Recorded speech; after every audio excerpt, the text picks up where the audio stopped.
Monsieur le Président de la République, bienvenue. On a du mal à comprendre votre concept d'Europe souveraine au moment même où vous avez pris la décision, en dehors du cadre de discussion européenne, sans mandat de l'ONU et avec pour seule alliance M. Trump et Mme May, de bombarder des sites en Syrie. Aussi insupportable et condamnable, abjecte que puisse être l'utilisation des armes chimiques par le régime dictatorial de Damas, vous ne pouvez pas vous affranchir du cadre du droit international. Même l'application de la résolution de septembre 2013 à l'encontre de la Syrie y fait obligation en vertu du chapitre 7 de sa charte qui mentionne expressément que la décision est du ressort du Conseil de sécurité. Ce qui est grave et inquiétant ici est double. Si notre pays produit des actes qui, de fait, violent le droit international, alors nous ouvrons la voie à la loi de la jungle mondiale. D'autre part, pourquoi ce deux poids, deux mesures? D'un côté, l'empressement à bombarder en Syrie sans attendre les conclusions de la mission d'experts, quand Israël en toute impunité tue à Gaza, quand la Turquie s'accapare Afrin, quand le Yémen est bombardé dans le silence le plus total. Nous nous grandirions à travailler à un projet de conférence de paix et de codéveloppement entre l'Europe et le Proche et Moyen-Orient, incluant la reconnaissance de l'État de Palestine. Si votre projet de consultation citoyenne ne visait qu'à opposer ceux qui seraient pour une construction européenne et ceux qui seraient contre, nous serions, je crois, dans un piège mortifère.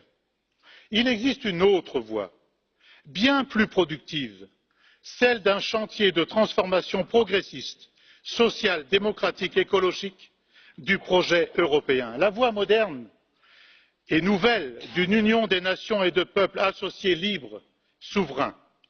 Le mot refondé ne doit pas cacher la fuite en avant ultralibérale et austéritaire et adémocratique, celle-là même qui provoque dans toute l'Europe une immense colère dont vous avez parlé.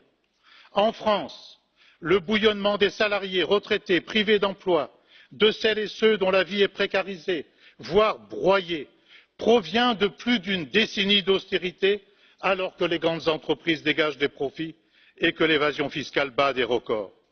Pour que l'Europe les protège, il faut en finir avec ce vieux dogme de la concurrence qui permet dumping social et fiscal, favorise les délocalisations, abaisse les niveaux de rémunération du travail, détruit les services publics. C'est l'Europe solidaire qu'il nous faudrait inventer. Portons pour tous les citoyens européens un acte innovant, celui d'une sécurité sociale du travail combinée avec les formations indispensables garantissant une harmonisation vers le haut des salaires et le droit à un logement pour toutes et tous. L'Europe ne protège pas quand elle va au-devant de ces traités de libre-échange qui détruisent nos normes sociales, sanitaires et environnementales. Inventons l'égal échange et la coopération en lieu et place de cette guerre économique, une nouvelle politique agricole et alimentaire sécurisant nos paysans et la qualité alimentaire, une lutte sans merci contre l'évasion fiscale et les paradis fiscaux, la taxation des transactions financières. Une Europe qui protège serait celle qui ne laisserait plus les réfugiés sombrer dans la mer et buter sur des murs, mais tendrait la main pour l'asile, comme le propose un rapport de ce Parlement, qui pourrait d'ailleurs servir à votre ministre de l'Intérieur.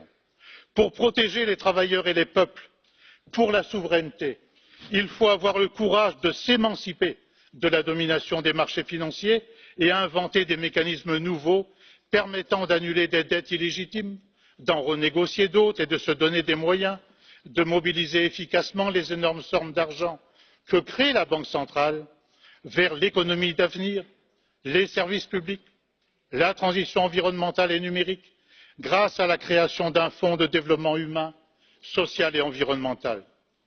Un tel fonds serait d'ailleurs un très bon outil pour défaire notre dette de la SNCF, pour porter un projet commun pour le transport fret en Europe au service du climat. Ce pourrait être aussi un levier formidable pour lancer une grande entreprise européenne du numérique pour sortir de la domination nord-américaine. En fait, Monsieur le Président de la République, l'heure est sans doute venue de se poser la question de révolutionner la construction européenne avec et pour les peuples. Je vous remercie de votre attention.